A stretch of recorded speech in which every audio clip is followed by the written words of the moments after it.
Well, good morning, good afternoon, good evening, wherever you are.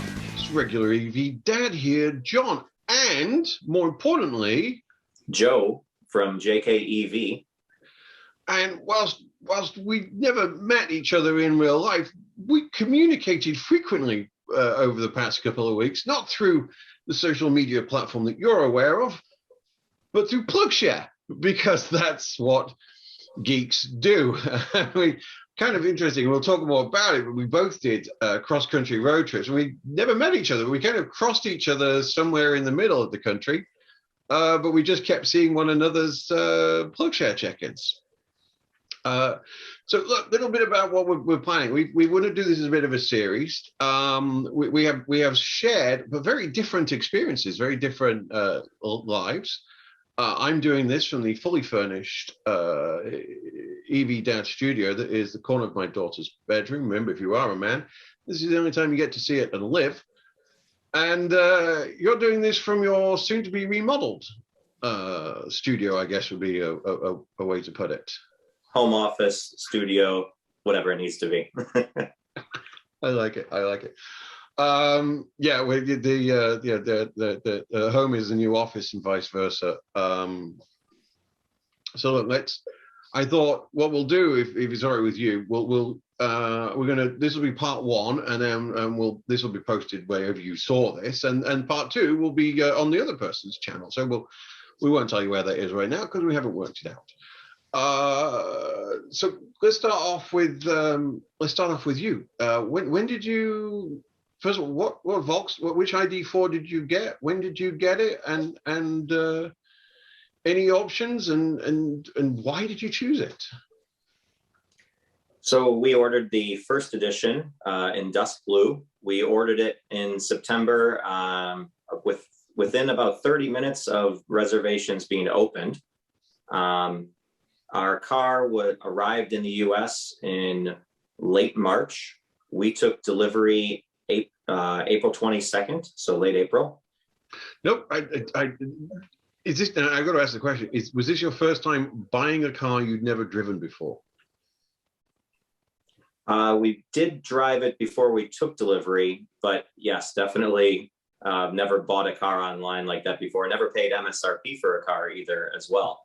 We used to have a Chevrolet Volt with a V, the plug-in hybrid. And we also currently still have a Kia Niro hybrid. Those are great cars, but we finally took the plunge into a fully electric vehicle. That's interesting. Yeah, paying list is a new experience. I'll say that. I'm not quite as brave as you. I'll be honest with you. Mine was a slightly strange journey. Strange is kind of my default.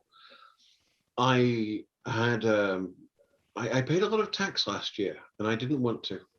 I wish I hadn't had to. I mean, I don't mind paying my own way, but I used to travel for work so much, and then I didn't, and it hurt. And so I decided. I knew it was time for me to replace my car. I bought years ago. I had a BMW ID4, and the Tesla Model 3 wasn't going to work for me because the trunk, that's just, if you need to carry a body and it's a small person, that's fine, but there's no practical use whatsoever for our lifestyle with kids and dogs and stuff like that. And the Model Y was too far out, and then COVID happened, so I had a Fiat 500e as a runaround just for going to work. My commute's only 12 miles each way, and so nothing. And I could go all the way from where I live in San Jose up to San Francisco in it, as long as I had 3 hours to recharge to come back, as long as I didn't run the air conditioning and I didn't go over 60 miles an hour. As long as I did that, it was absolutely fine. Kind of weird going from an i3 to a 500e, but it didn't cost me anything. I sold it for what I paid for it. But I needed to replace that because we were planning these road trips, and I wanted to, I needed a new car. I didn't want to get a regular, like an Atlas VW, which was what I was looking at. I don't know about you, but the value proposition for the Y just wasn't there for me. Loved it. I think the Tesla Model Y is fantastic. I know this is a first world problem, but the lack of credits, I mean, that was just a lot of money for not a huge amount of usable space. The value prop just wasn't, that frunk isn't worth 10 grand basically. Even more. I mean, I had placed an order on a Model Y last year, and after crunching the numbers and seeing that the credit wasn't going to be back for them by the time I needed to purchase, I mean, right now, currently, here we are in July 2021, the Tesla's over $52,000 for a Model Y, and the ID4 fully loaded was $44,000. So we're $8,000 cheaper before the credit. Yeah. Just throw $7,500 on top of it, plus possibly some local incentives depending on where you might live. And then you throw in the 3 years of free charging. It's a substantial value proposition. Yeah, and you're in Michigan, right? Or Illinois? I always forget. Chicagoland, yeah. Chicagoland. I forget it's its own state. Can you tell he's a colonial? Yeah, a little bit. We missed each other because I was in the Chicago area for 10 days or so as part of this road trip. But whenever I go through Chicago, it's either 95 degrees or 2 degrees. I've never been there at a sort of a nice even 63 and change. I seem to miss that. What is that? 2 days of the year that you get that? Yeah, I think tomorrow is one of them. Tomorrow's going to be in the 70s, but today's 92. So yeah, and sticky as can be. Yeah, that's the thing I did not. Had a great time there, but our last day was 93. And I think I put this in the road trip video. It was 93 degrees, but it was 80% humidity. That was. I don't like it when my underwear could be considered a dim sum cooking environment. That's not good for anybody. So what state incentives, if any, do you get for in your part of the world? Unfortunately, where we are, there's nothing. It's actually more like a tax. Normal license plates are $150 a year, but for electrics, they're $250 a year. So Illinois is in the business of penalizing EV adoption. Well, yeah, and you have a lot of toll roads as well. I found that out the hard way. You don't, so you do have to pay for for fantastic roads. And the roads aren't even owned by the state. The state sold them. Well, that's we should probably stay away from the politics. I found that the comment. I found that if you're not a fan of neoliberalism, colonialism, then don't go near the comment section. Yeah. Well, you see, we're somewhat blessed here in the independent Communist Republic of California. Obviously, we, assuming you qualify, we get the $7,500 tax credit. But then I picked up a $1,500 point of sale rebate, which I actually used as part of my down payment as well as the proceeds of selling the car. And then the regular $2,000 EV credit as well, and then we'll get I'll get that at some point when the California DMV pulls its finger out. I'll get the HOV stickers as well. But that was the thing for me. It was we'll get into the details of the vehicle in a minute, but essentially I'm getting a full small. Yeah, I think everyone's got their own view of what a full size SUV is, but I'm getting an SUV vehicle with enough room for the family, the dogs, and everything else. And by the time all of the taxes and rebates have been processed, it's going to be $33,000. I mean, I can't ignore the difference between that $50,000 Tesla and that $30,000. And like you said, that's before you get to the Electrify America free charging, which is a double-edged sword because the more miles you put on it for that free charging, the greater your depreciation. I mean, it's free. Yeah. And Yeah. I know what you do for a living. I mean, you should know there's no such thing as free. You'll have to pay for it later. It is a real situation. So look, value was part of it. Could I ask you, what is your family situation? How many of you are there? Why did you get this vehicle? What are you using? What's your family situation as far as you're comfortable with, and how do you use the vehicle, not just for road trips, but on a daily, weekly basis? What does your life look like? So I'm married. So it's just the two of us, no kids yet. Currently, we just switch off using it since I'm still working from home. But once I go back to work, I'll be commuting a little over 50 miles each day. So, I mean, the cost comparison compared to like a RAV4 or some other comparably equipped vehicle, from a price point, it's cheaper after all the credits. And then when you start calculating the fuel cost, which around here is well over $3.20 a gallon, it's a substantial savings on as a commuter vehicle.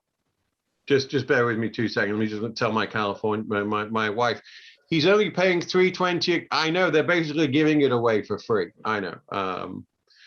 My family in Wyoming, don't understand why we live here. They could replace their water system with gasoline as far as they're concerned. It's cheap enough.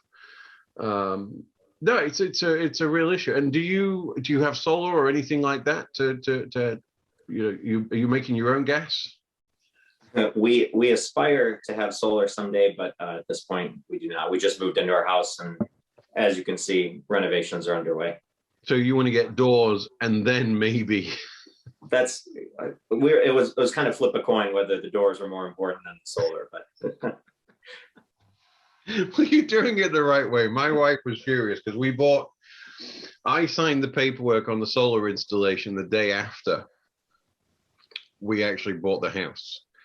And my wife did comment that perhaps it would have been a good idea to also sign the contract with the contractor to get the plumbing done, as when we took over the house, there was only one functional tap upstairs. And the master bathroom suite looked like it might end up in the garage any day. It was, my priorities were somewhat skewed. Your wife did well. She got one with a good head on the shoulders, that's for sure.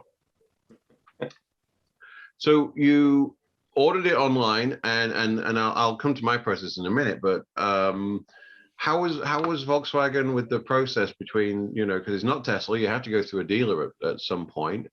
How did you find that process from ordering to the information you got from Volkswagen, the progress of your order, and then when the dealer stepped into the chain? How did you find that? It worked about as well as it could have been. I've seen some horror stories online of other people kind of being bullied into buying extra packages with the car, stuff like that. As far as for me, I put down the initial $100. Then I think around February or so, I had to put down another $400. So that was the $500 down payment. I think you would pay pretty much up front if you ordered one today. Mm-hmm.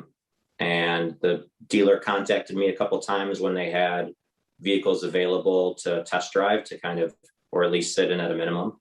Mm-hmm. And they were pretty helpful throughout the process. I financed the vehicle through VW, and they had a predetermined rate, which was fairly competitive with other EVs out there. So I thought it was about as good as it could have been, given that it was still going through a dealer. And did you consider any other I mean, we talked briefly about the Model Y. Did you consider any other vehicles, hybrid or full electric or otherwise? Since we have the Kia Niro, we knew we always would have that hybrid around. We do aspire to at some point be fully electric in the family. But as far as for this vehicle, I basically was looking between the Mini E or SE, mm-hmm. The Mustang Mach-E, a couple of the Teslas. And when the price came down to it, it was hard to beat the value the Volkswagen had. I mean, the Mini's pretty good price, but I just didn't want a car that I was going to have to charge pretty much every day or every other day. I like the idea that I can drive this car all week, plug it in on the weekend, no worries. No, I agree with you there. I come from minis, as it were. I had a yellow Mini One diesel back in the UK before I moved to the US, and I got 65 miles to the gallon out of that thing. It's and I always forget whether the British gallon is smaller or bigger than but anyway, it's still 60 and change. And that was not driving it like a nun. I mean, that was doing 150 miles from Leeds in the north of England down to London each week and back. It was, but that thing, it pulled hard. It had so much torque. It pulled harder than a Cooper S. I absolutely loved it. And when my first car I bought here, once I got my green card and everything situated, and it was a Mini Cooper Club and a Cooper S, and because we talked about gas prices at the top, and I didn't have to care. Given the difference in price between here and Europe, $3.20, I'd pay that gladly. I'll give you a pint of blood with it as well, and still save money on what I would pay for gas in the UK. But I love the SE, and the reviews were fantastic, and I love the Mini experience. I mean, it's a street legal go-kart, but I just thought it was just too much of a compromise. It was still a gas car with batteries in the transmission tunnel. It wasn't. I just thought they squandered an opportunity. They could have taken the BMW i3 platform, and that carbon tub chassis, and just redefined an electric Mini, as opposed to, oh no, it's the same as a regular Mini, but while one of them will do 350 miles, this one will only do 100 miles. And then I know that it's a limit of chemistry. If you only have a 100-mile battery, you can only charge at 50 kilowatts. You can't, the heat dissipation and that. But I just thought they'd had all these years with the i3. They could have gone further. Look at what even the Bolt can do, 200 and odd miles. It just seemed strange that Mini would bring something so beautiful but lackluster to market at such a time. It just a waste. It's even more of a disappointment that they had a lease program about 10 years ago, and I think that one actually had a bigger EPA range than the new one today, or darn near close, that it shouldn't be that. Oh, that's funny. Yeah, because the old ones were not fancy chemistry. I mean, I remember a friend of mine actually had one.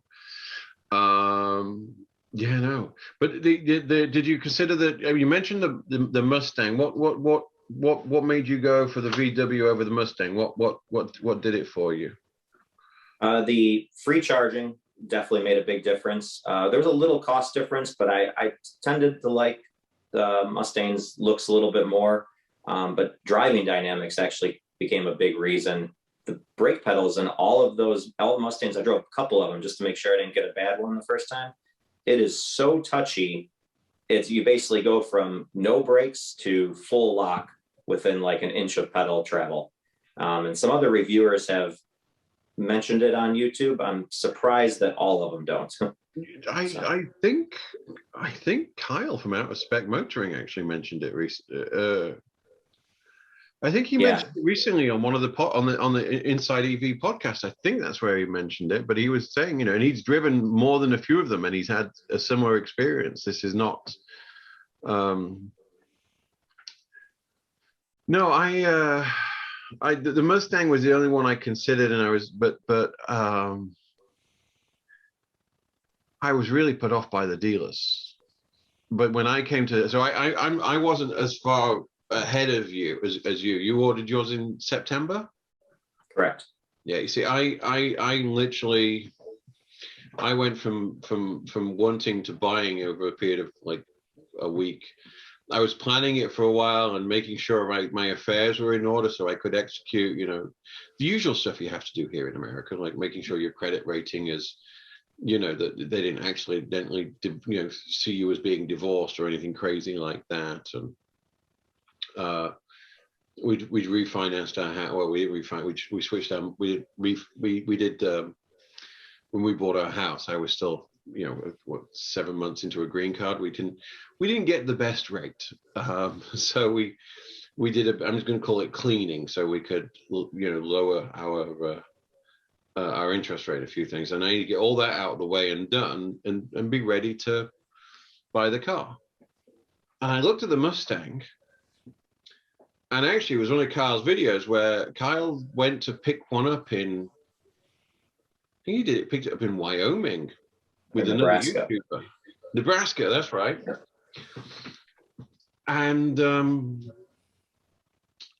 And that got me, and I started seriously looking, because I just wanted the long range rear wheel drive. I'm not, I don't need 4-wheel drive. Even if I go to Tahoe, I'm not going to need 4-wheel drive.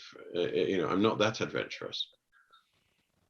But all the dealers around here were just taking the piss.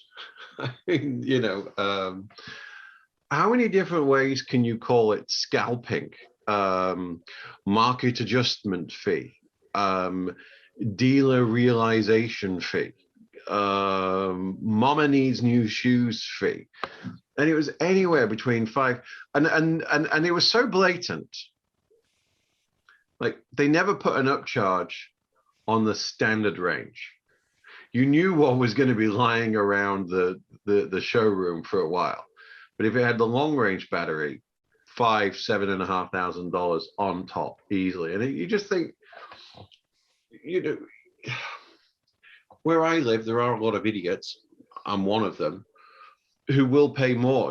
We refer to the Tesla Model 3 here as the California Camry for a reason.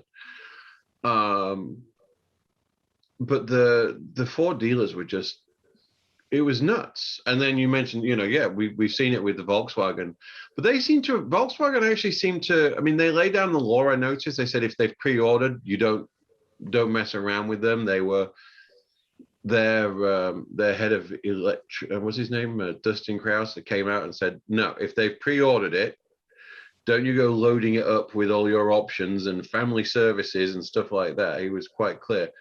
If you took it into stock, they could make their choices, and they did. I wanted to buy mine.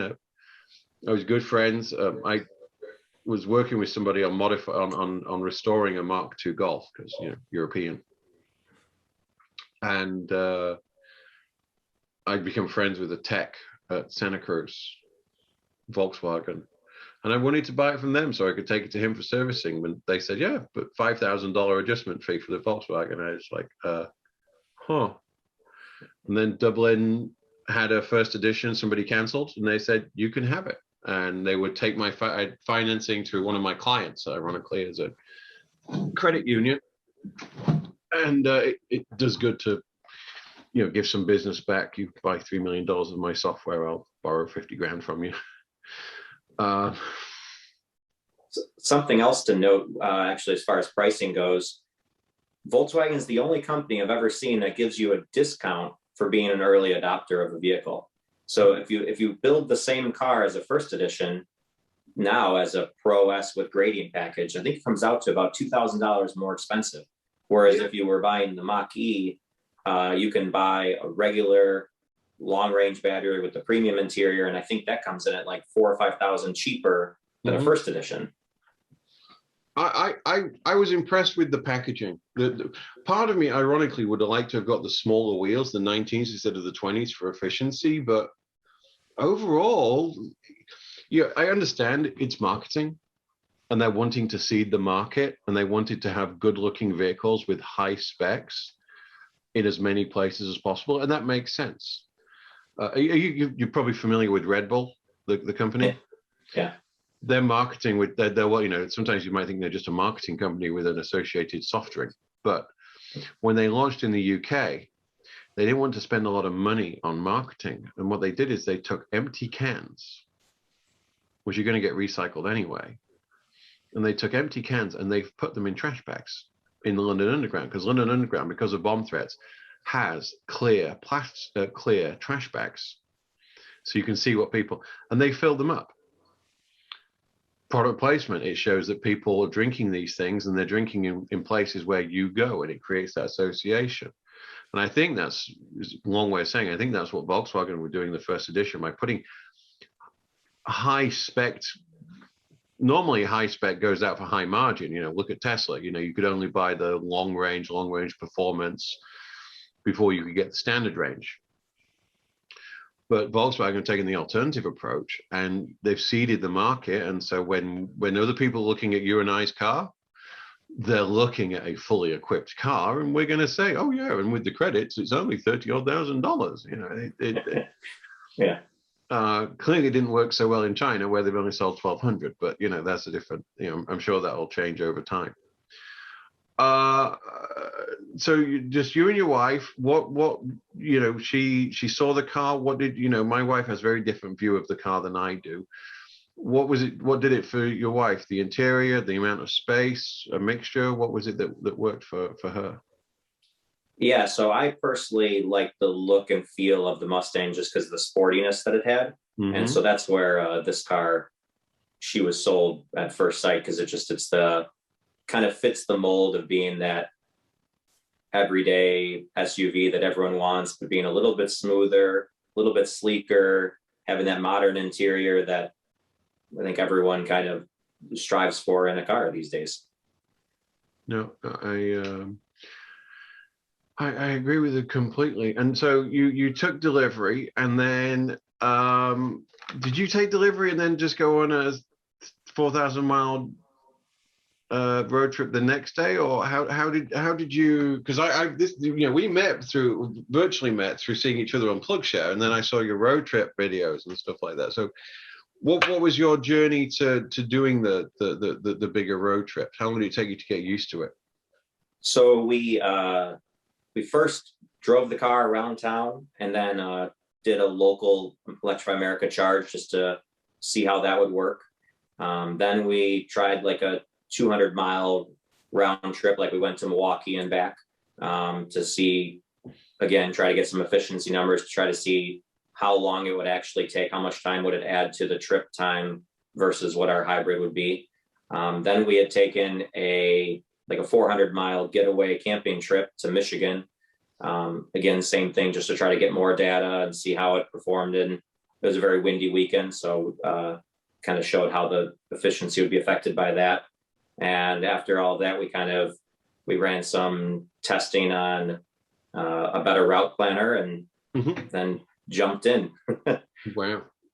Now I picked mine. I see you had what I would call a collaborative experience, and I think I documented some of this on some of my videos. I executed this while my wife was away, just in case she changed her mind, or in case she managed to get me to change mine. I picked up my car, and I knew that between picking up the car, I would have 4 weeks to get used to it before doing the trip from San Francisco to New York and back in 10 days. And yeah. If you're going to do something stupid, plan it. That's been my guiding philosophy in life. Don't not do it. Just work out how you're going to execute on it, and if you need to, work out how minimize the witnesses. That's always been my philosophy. But I picked it up, and then I took it up to Napa. I took it on 2 road trips, mini road trips that required a charge. And I want to stay away from charging, because I think if not our next video, certainly a video after that, we need to talk about Electrify America. I think that's a 3-hour show in its own right. But I think even more Electrify America and all of the other brands that go along with them. That's another video. I think so. And so let me just let me finish this and ask you another question. Yeah, I took my car up to Napa. I did a couple of 100 miles in it going up to Napa and back, and then I went over the mountains just to really I wanted to get an idea of how it would perform in more twisty, dynamic circumstances, but also how the battery would perform, and I was blown away by it. This would be your first vehicle with DC fast charging, correct? Yep. So without going into too much detail, because I think it's worth it, but overall, I mean, let me ask you, would you have bought this car if it could only charge at 50 kilowatts, not 126 like we currently do? Absolutely not. And not, yeah, again, not to go into too much detail, but on my trip, I encountered a couple slower chargers that were just 45 or 50 kilowatt chargers. And those are in particular the 2 times where I found myself walking in circles, trying to make time pass. Whereas most of the stops were just as fast as I could go in, use the restroom, buy a coffee or something, you come back, and before you know it, the car is ready. So, and so, what, I think that is a great jumping off point. And so what we'll say is in our next video, how many miles did you do on your road trip? You went from Chicago to Vegas? Yeah, Chicago to Las Vegas, then up to Lake Tahoe and back. It was 4,500 miles total. And over how many days? 10. Over 10 Same 10 days. So ballparking, you must have hit 20 charges at least. At least, and a week, yeah, at least. Ballpark between and I've been doing the numbers on mine. I hit, I did more charges, but I hit 30 charges over the course of my trip. And so I think we'll make our next video, and I'll try, and by the magic of YouTube, we'll try and make that link appear that way. I'll do it on his side. We'll see where the mirror falls. We'll make that video the next one that you see. Hey, this was great. Thanks for doing this. This has been fun. I agree. Thank you for having me.